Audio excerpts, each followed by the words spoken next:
Welcome to Straight Talk for Entrepreneurs, where we reveal what it really takes to build a successful business.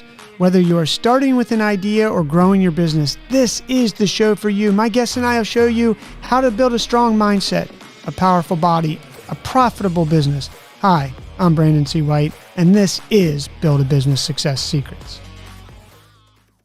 So today we're talking about, I was writing it down and I was like, I'll just ask Andy on the air. Why not?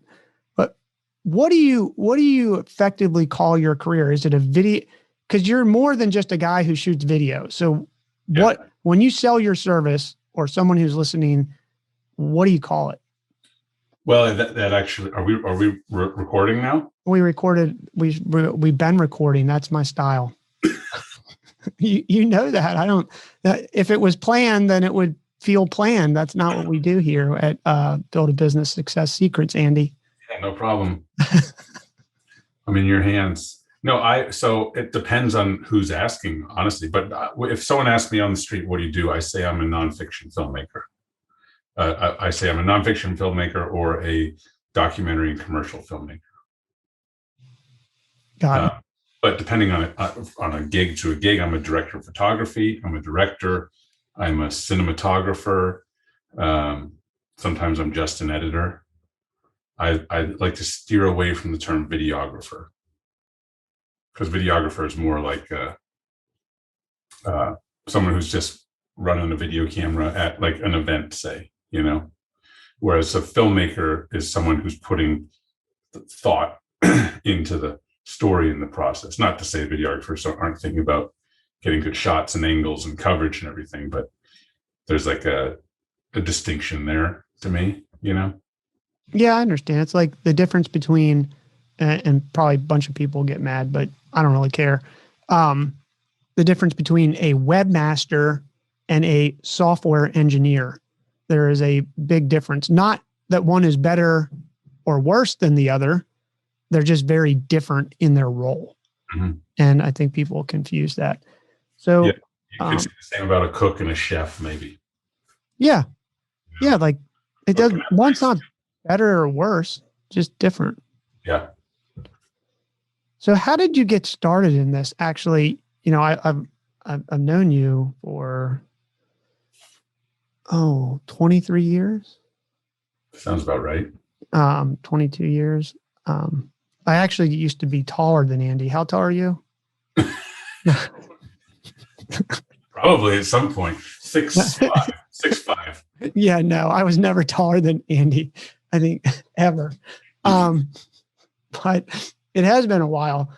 How did you get started in this profession? And I also am interested in where you thought you would go, and if you wound up in that same spot. Well, so how I got started in filmmaking was, I wouldn't call it a second career because I didn't really have a first career, but I went to undergrad to study sciences. So I was, my bachelor's degree is in aquatic biology or marine biology. Let me translate that for the listeners and viewers. We now have viewers, Andy. We're going to be in 80,000 homes, believe it or not, but on cable. But that means that Andy was diving in the Channel Islands, enjoying himself on a regular basis, going to school in Santa Barbara. Pretty much. And surfing. I can't recommend that university. My wife and I met there. We ended up moving back here now with kids. We live in the same town we went to college. You can't beat Santa Barbara. And the science programs and engineering at UC Santa Barbara are fantastic. But I was a transfer there, and my junior and senior year went through this program to become certified as a technical scientific diver. And so my schedule every week was Monday, Wednesday, Friday classes, and Tuesday, Thursday, sunrise to sunset, I was on boats, diving at the Channel Islands, diving along the coast, doing, sampling or measurements or monitoring of all of the, graduate laboratories, marine experiments. So it was awesome to be a 21-year-old driving boats around, scuba diving all day.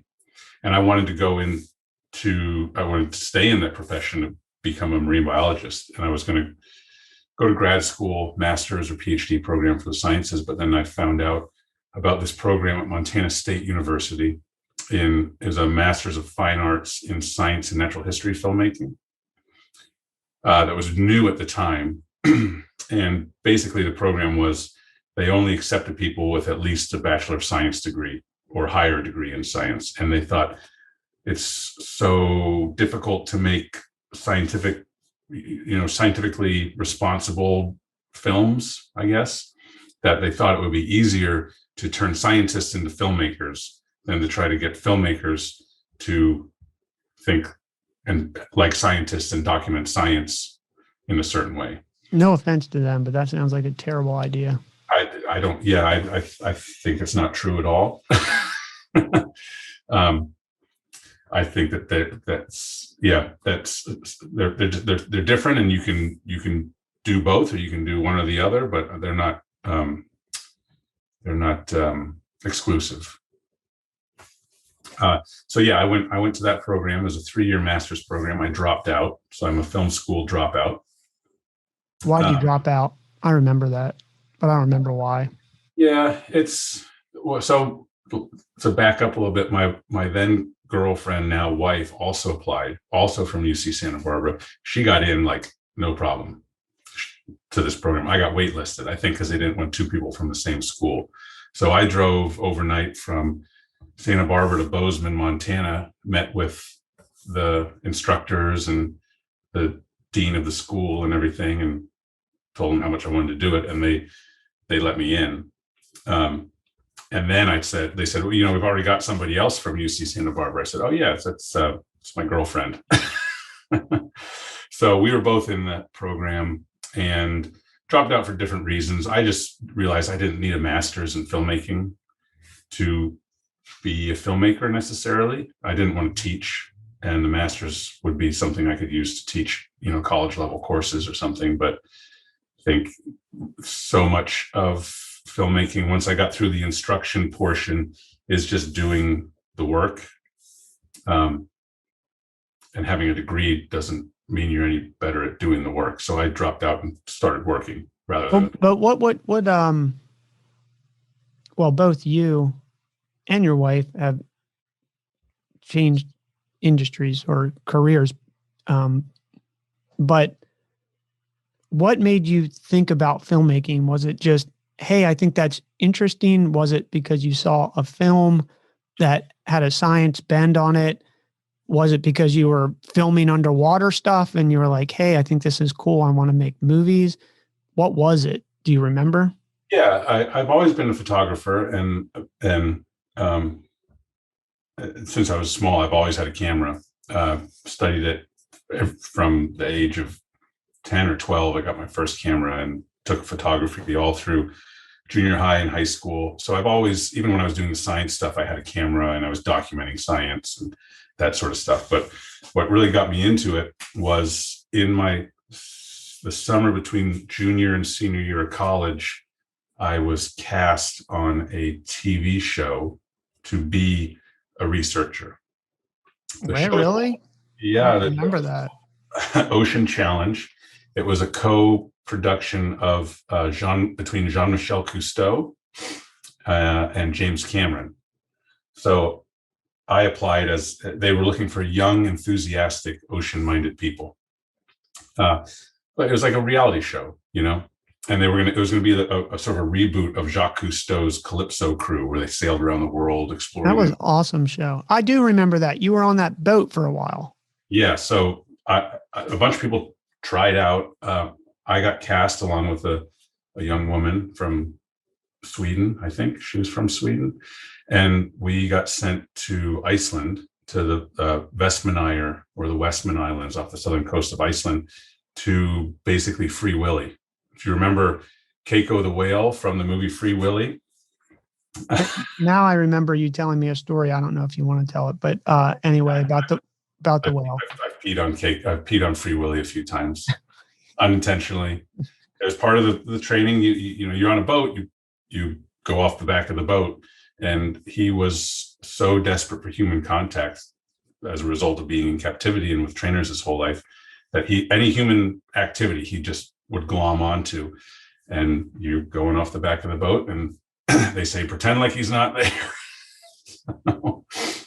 It happened a few times.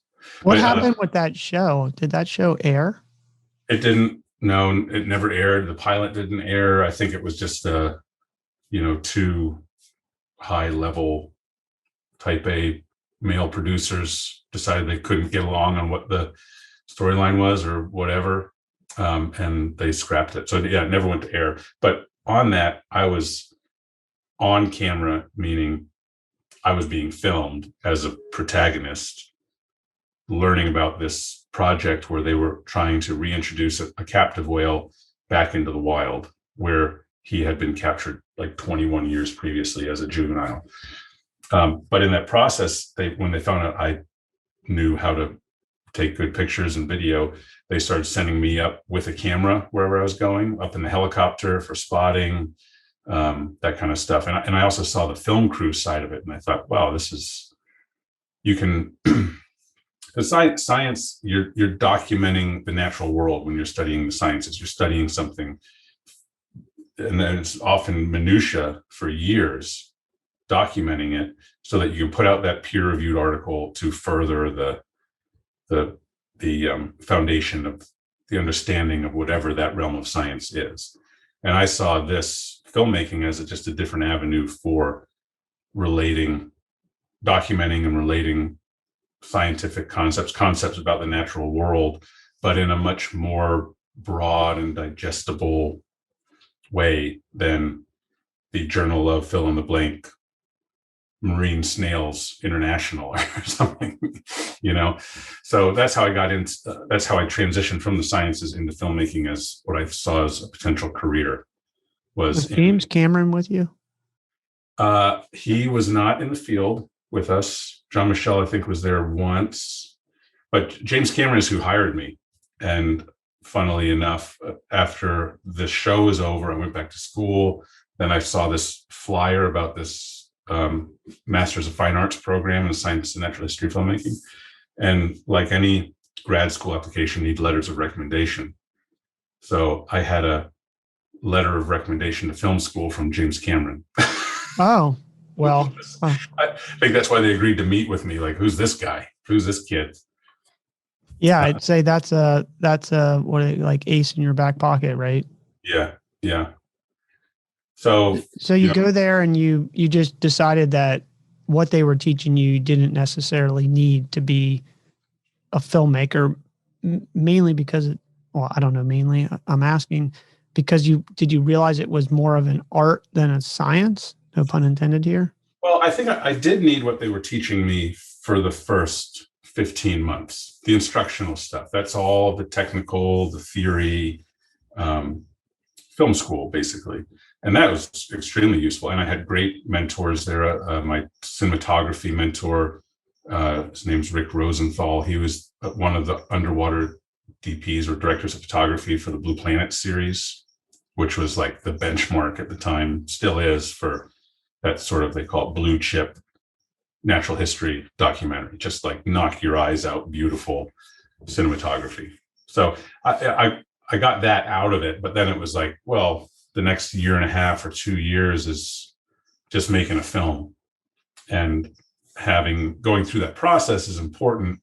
And I have friends who matriculated through the program, got their degree, and they're happy. But at this point in our careers, we're all pretty much at the same point. I pretty much, It didn't propel them forward. But if you had been a teacher, maybe it gave you some credibility, but that was never your intent. Yeah, but it's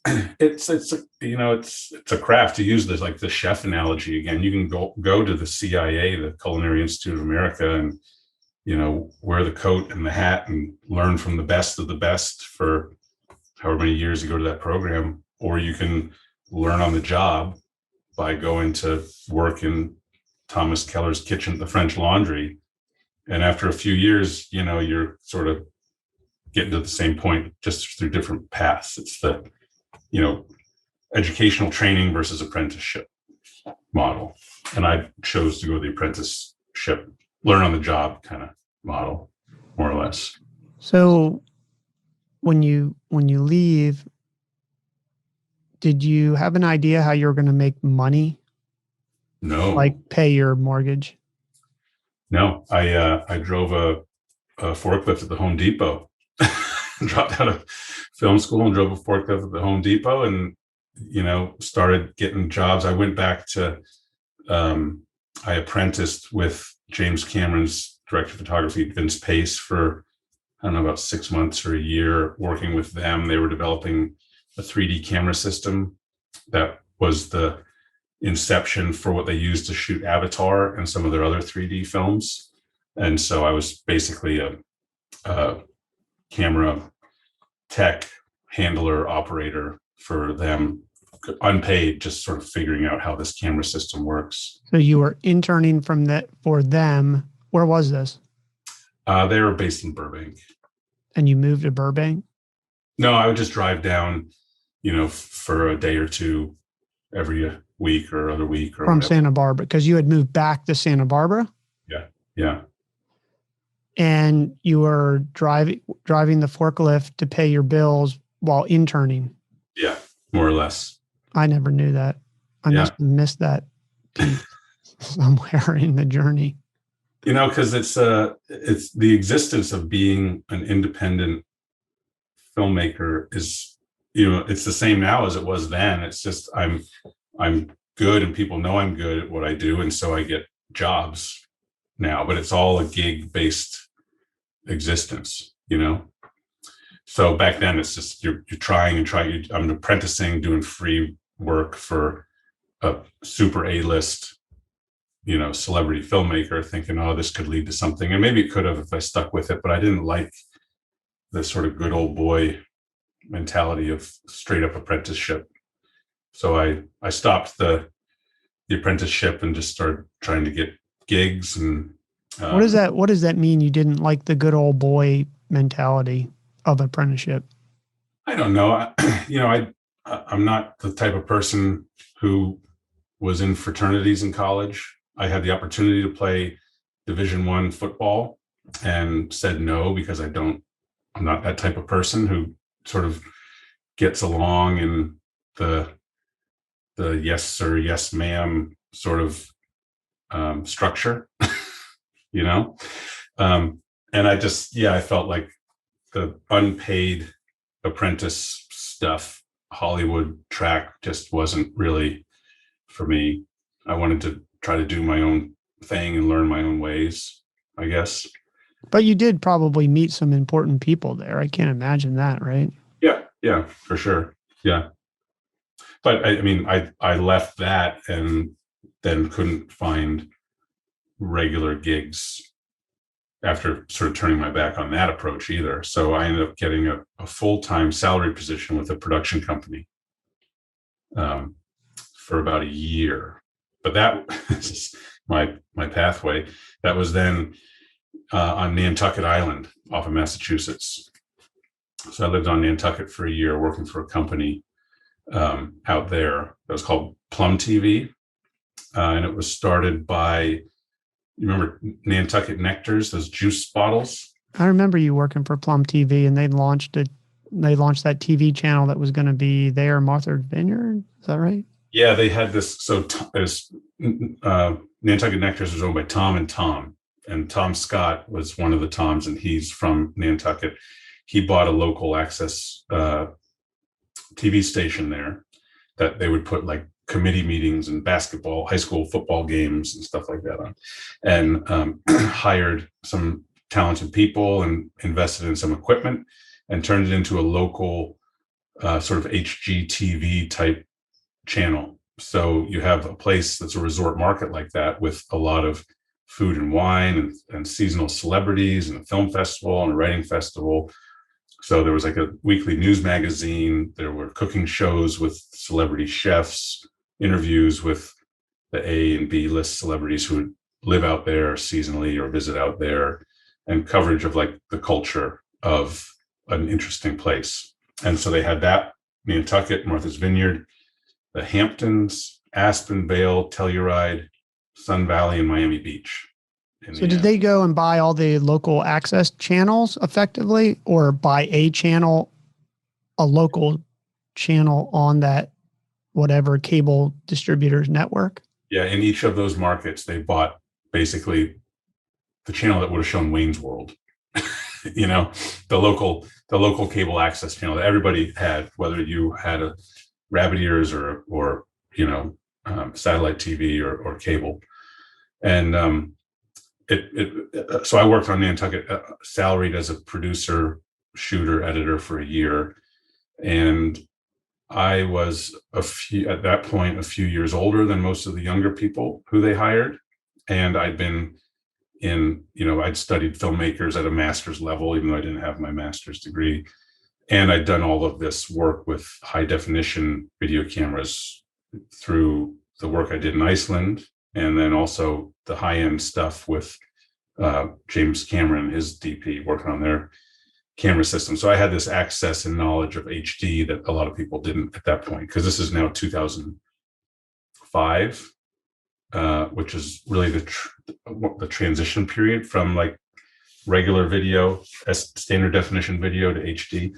And so I got a reputation of like somebody who could run HD productions and shoot higher end HD content. So after a year of being on salary, I then was engaged to my girlfriend, which is the whole reason we moved to the West Coast, because my wife's a veterinarian and that's where she went to vet school.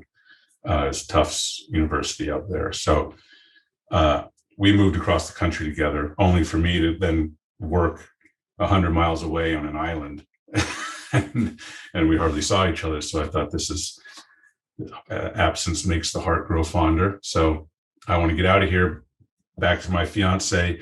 And so I approached the company and made them an offer to become a contractor, independent contractor with them. And that was in 2006. And that's basically how I still operate today, 15 years later. As an independent contractor. What happened to Plum TV? They went under a few years later, or dissolved, or I don't know that they ever really turned a profit. I'm not sure. But all the people that were there, you see them on LinkedIn, they've all spread out to other places. So yeah, I don't think a company even exists anymore. But that was my pathway. That's how I became a freelance filmmaker. So I went from that was the turning point. And then I started they were my only client when I went freelance. And then I got more and more. And now I have clients I've been working with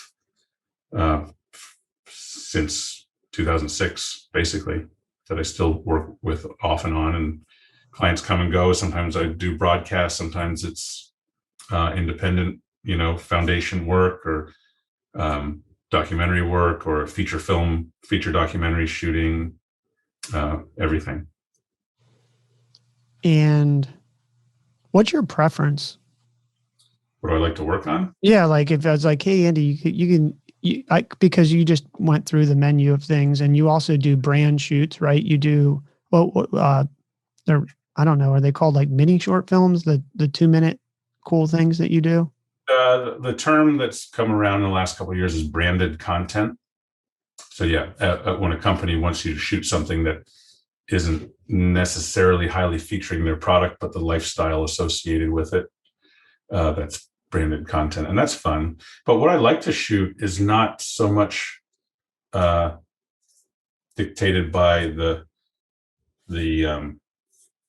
what the deliverable is, whether it's for the web, for the TV, for a big screen. It's more about what I'm actually filming.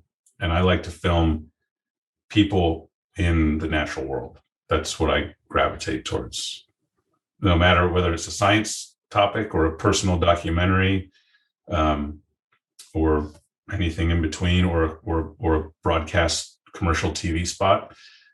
My favorite thing is working with natural light and people in the context of the natural world or the environment. And that's not necessarily meaning it has to be an environmental issue. It could be a footwear brand or a travel company or whatever. But if you look at the work I've done, when people hire me, they see that I'm drawn to that.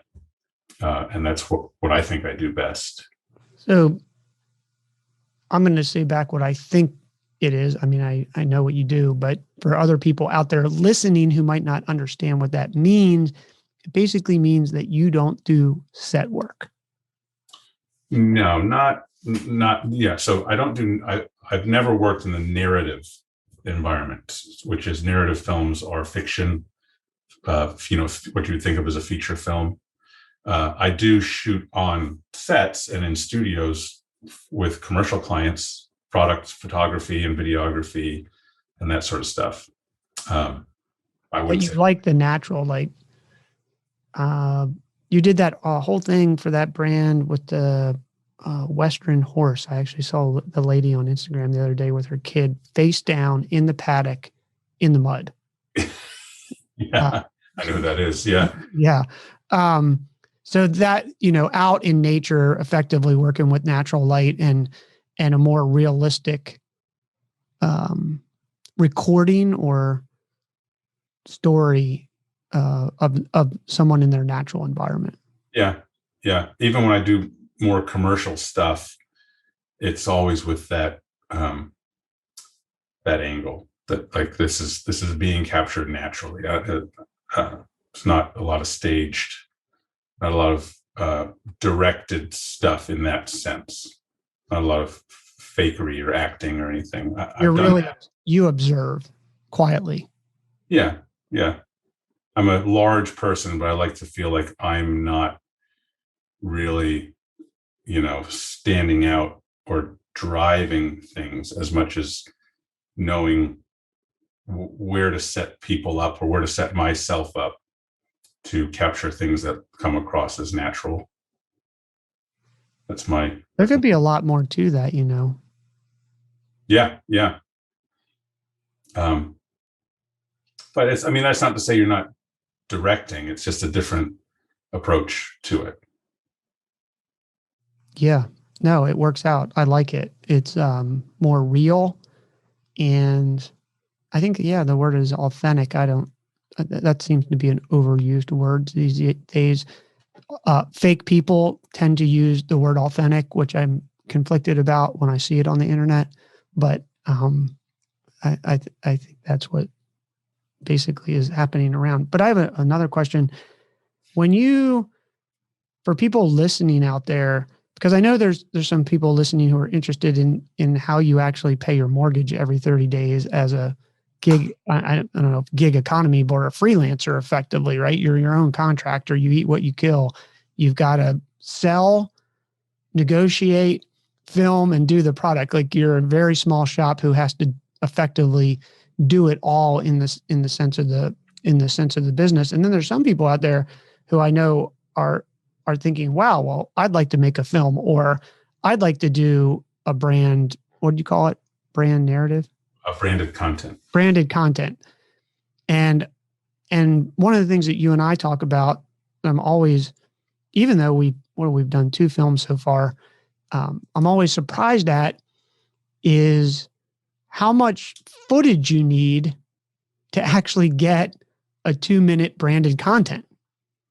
So how much footage do you have to shoot to get a 2-minute branded content type thing? So there's different approaches.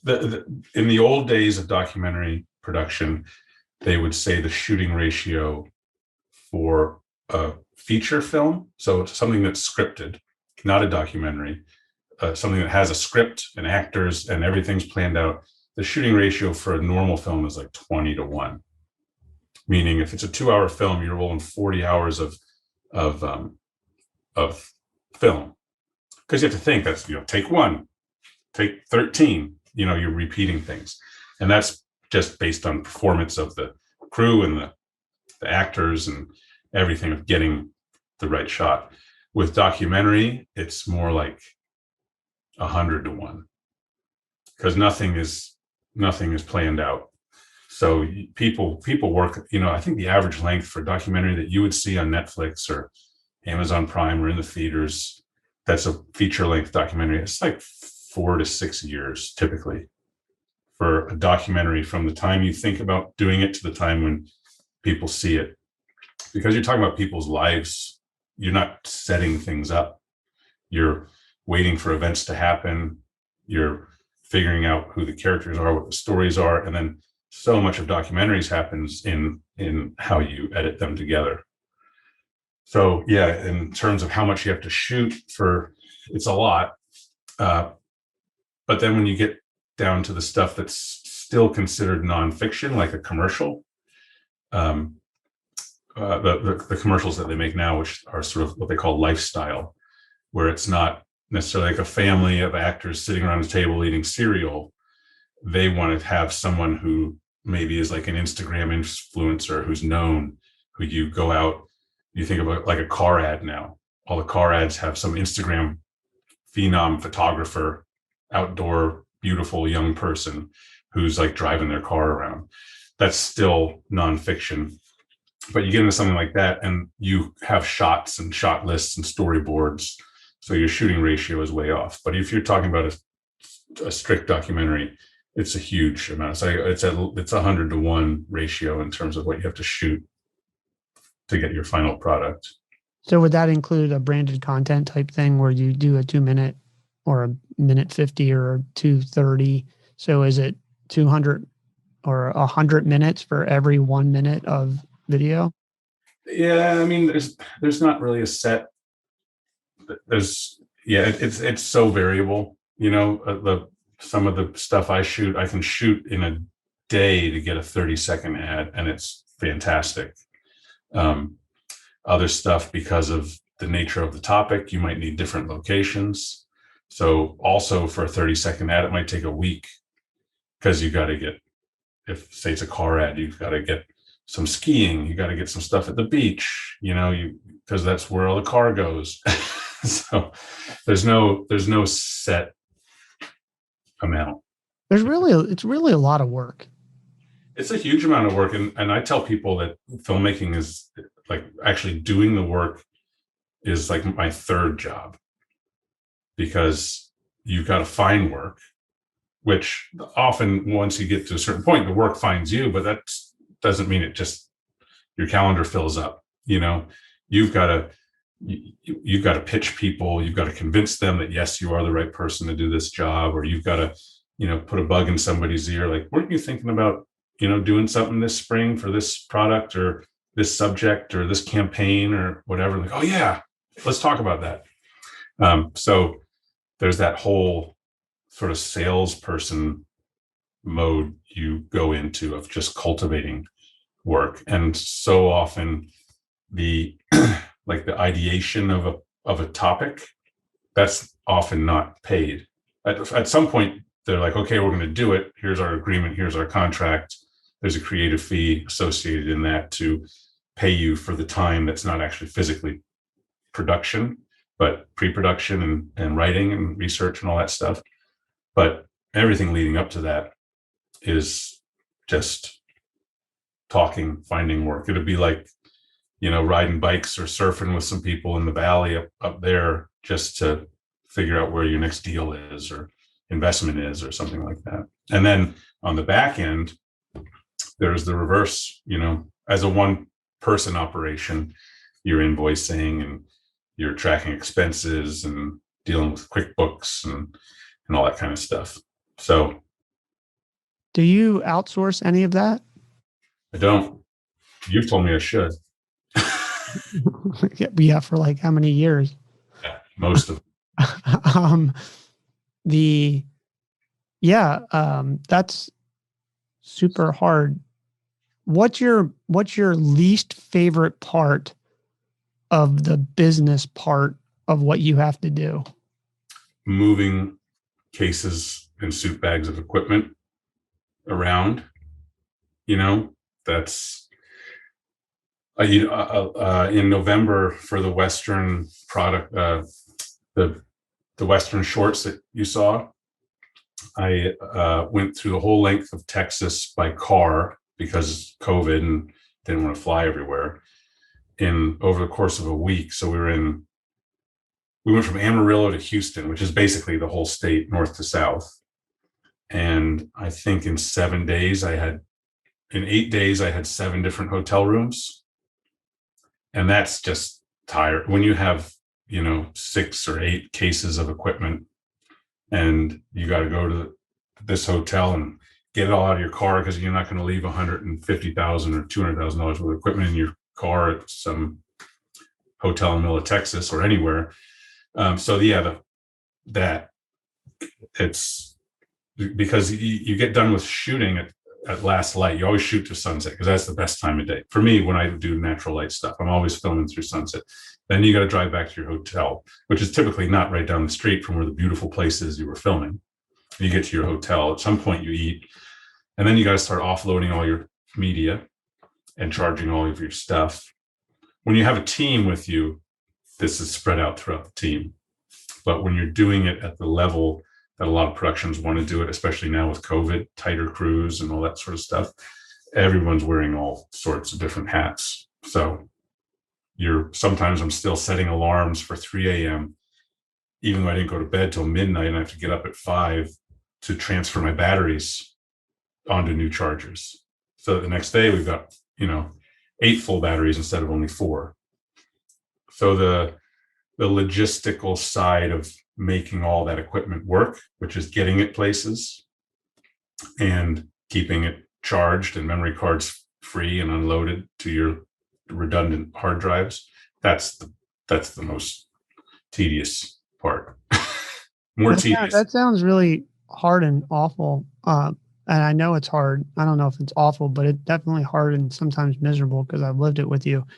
But what keeps you going to keep doing this for 15 years as running your own small business and basically being a solopreneur? I mean, I would love to develop myself into more of a business, have partners, have a larger stable of creative people that I work with on a regular basis, that we're all contained within one unit. There's lots of people I collaborate with all the time, but they're often like me, independent or whatever. But your question is what keeps you doing it? If it's I mean, getting up at 3 a.m. to change the batteries is awful. Yeah, I mean, what keeps me doing it? One, I'm of the mentality I like to do stuff. We've biked together several times. I like to challenge myself. I'm a large human being, and I like to bike up steep hills and hike up steep hills, and I like challenges. But even more than that, I like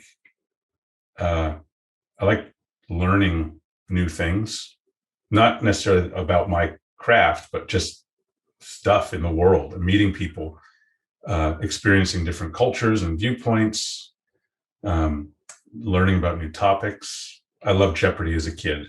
I love having that like, oh, I've been there. Oh, I've seen that. I've, talked to somebody who does that. At this point in my career, I mean, I've filmed so many different things in so many different places and met so many different people that, as much as I am enviable of colleagues and friends in my profession and in totally different professions who have more stability than I do, I think a lot of them envy the opportunities I've had to see things and go places and kind of just like do cool stuff.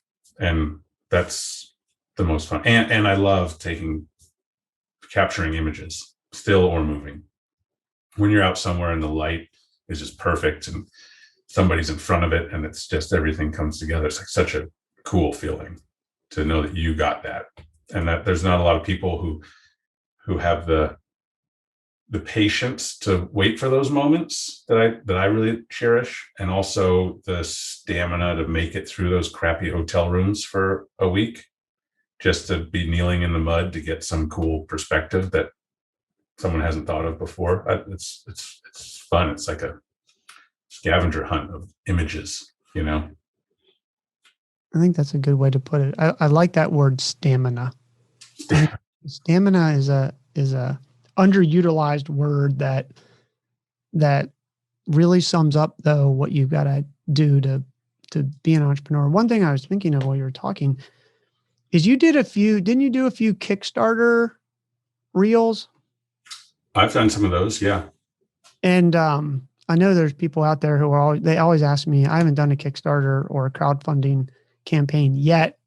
I've talked to you about it, but When you did those, did you find that that having a high quality reel or short or whatever that is really important to that sort of application to be able to raise the money and get people interested? I'd say, yeah, definitely. And they're not that difficult to make or expensive to make, really, depending on what it is you're trying to raise money for. But typically, if you're at the point where you're doing a Kickstarter, you've got some sort of deck or many iterations of a deck of your your product or your service or whatever it is. Um, and it's really easy to have someone interview you as the entrepreneur who's trying to make this happen, in a documentary format, and then edit it together with some B-roll of you working hard at your computer and some elements of that deck, whether it's animations or stills or schematics or architectural drawings or exploded views of your CAD design or whatever. You throw those in there, and yeah, everyone that I've done for clients, I mean, it's not a controlled experiment, but everyone's raised more than they've asked for when they've got a good video to go along with it. Yeah, I mean, like, people aren't going to read through everything. They want to see a short video. They want to be entertained all the time. So moving images and stories are a great way to do that.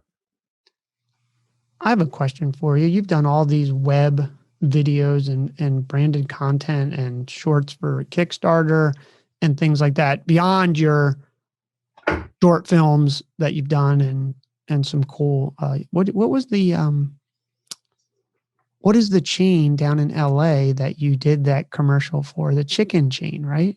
El Pollo Loco. There you go. Yeah. That, I mean, you ask what type of work I like to do.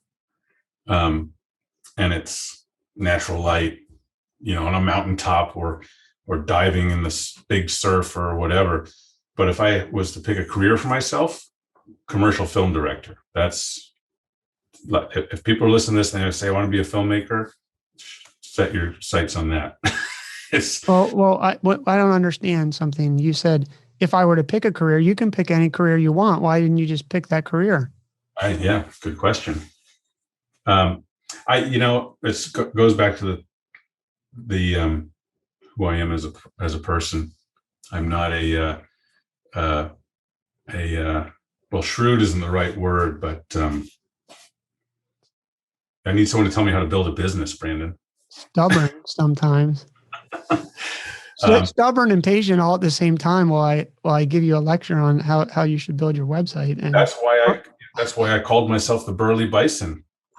Stubborn, but it's like the tortoise and the hare, kind of like the tortoise, but my mind moves a lot like the hare does. I don't know.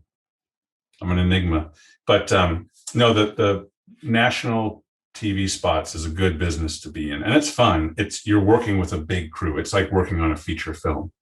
And so I directed 2 ads for El Pollo Loco, where the call sheet, which is what gets sent out every morning, of this is the whole crew, this is the location, this is the time, this is everybody's contact info. That's the call sheet. The number one line, the top of the line on that is the director. So it was Andrew Quinn, director. There were like 65 people below me on the call sheet for these ads. The daily budget for these is probably around $200,000 or more. And so it's fun work because you're working in that. Is a little intimidating the first time I did it, because I thought, well, yeah, I know I could, if this was just me in a restaurant filming this chef at the grill, I know I would nail it. But there's so many people there who are working to make it exactly like the storyboards, which I developed, which, with help and guidance and input from others. But I created a storyboard and a pitch for this 30-second commercial. And then all these people show up to make that approximation happen in real life. So the shooting ratio on that is very tight.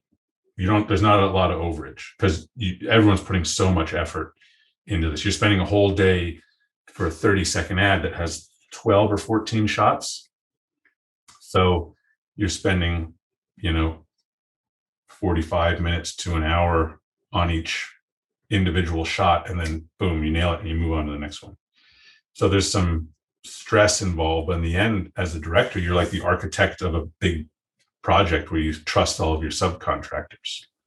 And yes, I'm a director of photography. I know plenty about lighting, but I'm not a gaffer. Gaffer is a term for someone who does just lighting and lighting control. And you sort of surrender yourself to the fact that there's all of these specialists who are really good at what they do, and your job is to just steer the ship. And it was intimidating at first, but really fun in the end. And I have to say, easier than work that pays a fraction as much, where you have to do everything, So that's I think you like the pain. I'm not good at standing back like this and, do that. That looks good. All right. I like to be in there doing it. So that's the only hard part for me. It seems like a lot of responsibility. It is. Do something like that. Yeah. And there's a lot of lead up. You're to do a commercial on that level. It's basically a month of talking to stylists, casting, who's going to be in the ad, talking to wardrobe stylist, food stylist is a whole specialty profession. You think about, these were El Pollo Loco ads, burritos and quesadillas and whatnot, but you think of any fast food or food ad you've seen, those shots of like the steam coming out of the, they slice the burger and open it and the steam comes out. Bastards do that every night when we're done dinner, eating a healthy meal. And then I see that stuff and I'm dying. So more often than not, if that steam wasn't created by computer graphics in post, it's just done with a steamer on the set. And when they open that burger in half and it looks perfect, that's because a food stylist and his or her 4 assistants with tweezers have gone through and taken this red bell pepper that's faced and grilled just right and like put it right in there. And often the backside's just filled up with like putty or something to give it heft. So there's a whole art to food styling, and it's impressive. There's a lot of work to that. Yeah. I want to go back to my question that we got off topic on, or not off topic, on topic, but derailed from, which is, what do you think in today's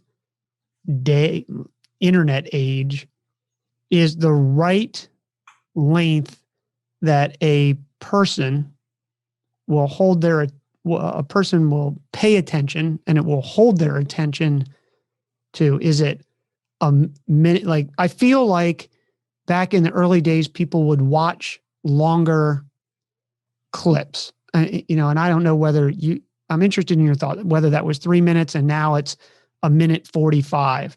I almost feel like 2 minutes is, as crazy as it sounds, feels long now. So what do you think about that from all of your experience? I think you need to have a diverse set of deliverables for the same product. So you can have that 5 minute, 3 minute, 5 minute video that has, if we're talking about for a business, for a company, for branded content, or it could be also for a nonprofit that has some campaign or initiative. Could be environmental, it could be social justice, it could be, fair pay in the workplace or something like that. Whatever the topic is, you can have your short documentary, your 3, 5, 7 minute, even longer film, but you need to have, what you used to call a trailer or a teaser. Now it's like you actually need to think of that 1 minute version as the only version most of the people will actually see. I see it all the time, in the outdoor world that I do a lot of work in. If it's something from like REI or Patagonia, and they put on Instagram the 1 minute version, or maybe it's 2 minutes and it goes over to Instagram TV because you can play longer form there than the 1 minute on the screen. you have to assume that people don't go deep and swipe up for more and go to the link in the bio to watch the full film. So that 1 minute thing almost becomes as important as the full thing that you've spent so long on editing and funding and telling the story for. And then also you need that 15-second one that'll play in the stories or whatever, a TikTok version or something like that. So yeah, it's definitely, there's still a market to make real length deliverables, films, or whatever you want to call them, but you have to assume that people won't watch the full thing. Yeah, so it's 15 seconds, 1 minute, and then whatever your longer content is. But your 15-second and your 1 minute, you better get your key points or whatever your hook is or whatever it is you gotta set it in those two reels. Yeah. I mean, it makes sense. I mean, like the reason that Patagonia funds a 22-minute long documentary about the Arctic National Wildlife Refuge, yes, they think it's important, but they're putting their company's name on it. They're generating this perception of the lifestyle and value system that they stand for. And that's done just as successfully in a 1 minute piece that more people see as it is in the full story, sadly enough, as it is in the full story that's really relevant, that fewer people will see. So I, as a filmmaker, I see the value in the finished product. And I watch the full films for most of these things because I'm curious and I consume them not just to learn professionally, but I like them. That's why I like making them too. But realistically, you're just associating your brand, whether that brand is a company or a nonprofit, with this visual and oral document that translates to people what your values are. And that's the takeaway. That can be done in 15 seconds through the right choice of shots. It can be done even more easily in a minute. Yeah. Yeah. Well, I think that's important. I appreciate you sharing that because we all want to get our messages out there. But filmmaking and branded content or short films really has changed. I mean, it's in many ways sort of sad.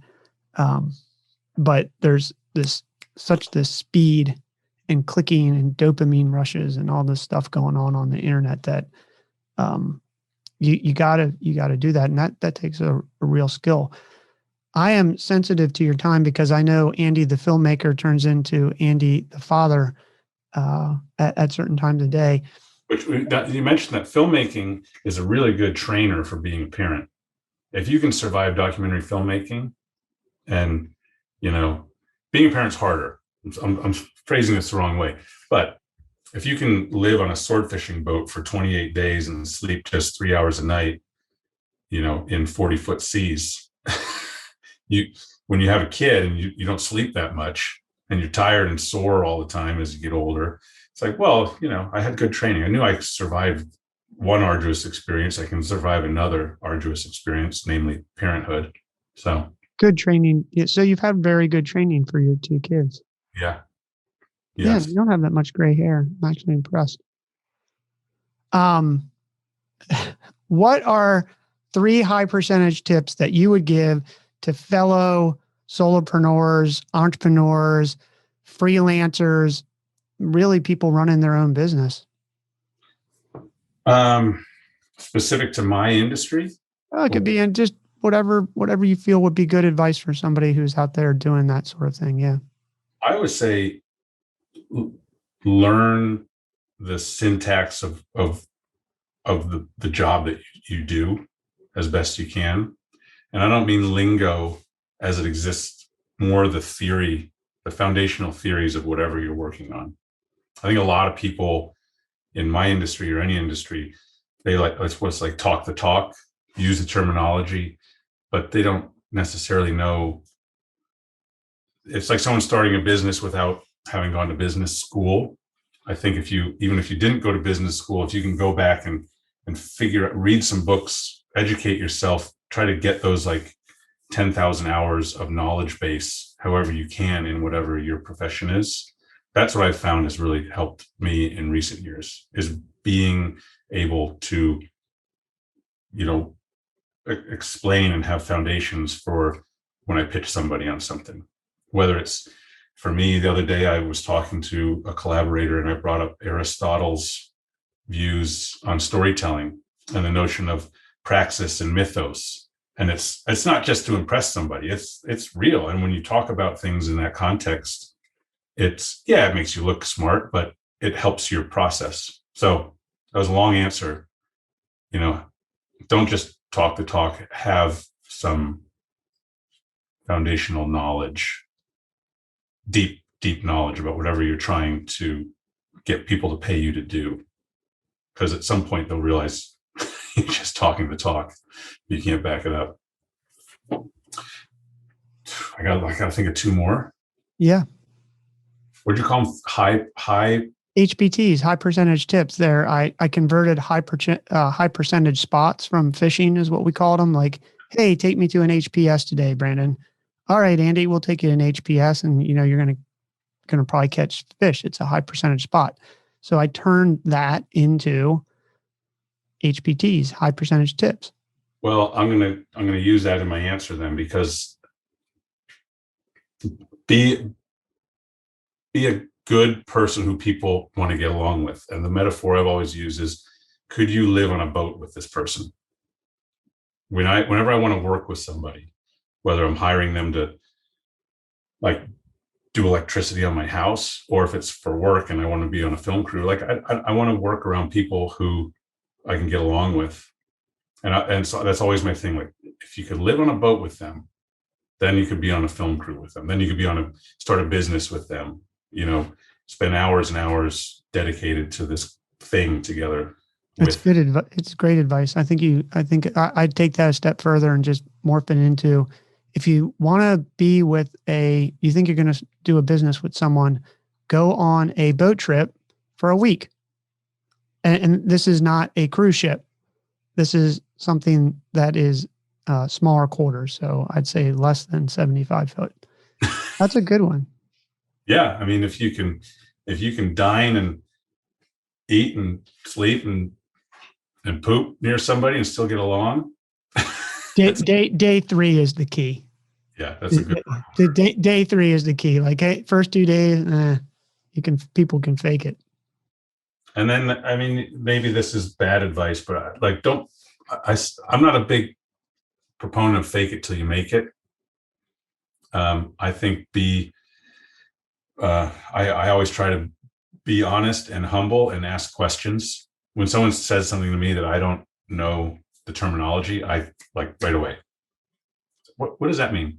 HPT. What's HPT? That's just for me personally. I like to learn something every day, I guess is what that comes down to. Ask a lot of questions. Don't pretend like you know everything about everything, because no one will believe you ever do. Everybody learns something every day. I don't care who you are. And don't try to hide that fact. No, I like that. I think, it gets expanded into take responsibility when things go wrong, because the people who want to give you 50 excuses, what they don't realize is that you basically, when they do that, have told you that they're not in control and that it could happen again. And I like that advice, which is really take responsibility and what you're doing. Like, hey, I don't understand that. Yeah. Life is not a sitcom. If the fish dies when your kid goes out of town, don't try to buy a new one, sneak in the tank, because that's just not going to end well. That's like a comedic plot point. If something goes wrong, own up to it. If you can't do something, say no, and why not? And it's often not because you don't know how, it's because they're not paying you enough or whatever the reason is. Like, don't be afraid to say no, tell the truth. I don't know. I think it's good advice. I was thinking of what's that Ben Stiller movie when he paints the cat? You know, the Fockers? Yeah. Meet the Parents. You meet the parents when he paints the cat. So, hey man, thanks a lot. This was great. I actually learned some things today about you and that I didn't even know. Um, which I don't know. Maybe that's a reflection on me. I haven't asked enough questions. Well, No, I think it's more of a reflection that you don't talk when we ride up the hills, and I ask all the questions and you don't talk. well, I weigh about 100 pounds more than you. It's physics, Brandon. I can't talk. That's what my friend Sean said. He's like, "You talk all the time." I'm like, "Yeah, we're just riding up the hill. I need something to talk about." In survival mode. Yeah, well, I understand that too. Well, thanks a lot, man. Yeah, thank you. I do think that I know you have to go here in a minute, so I do appreciate you taking Friday afternoon and sharing this information. And I know people will be grateful for it because doing what you do is hard. Is hard everything, like hard being a solopreneur, hard being the filmmaker, the editor, the script writer. You've done voiceovers. You've composed original music for our one movie. So you've done all sorts of crazy stuff. Well, I've loved talking to you as usual. It's hard, but it's not a sob story. I like what I do.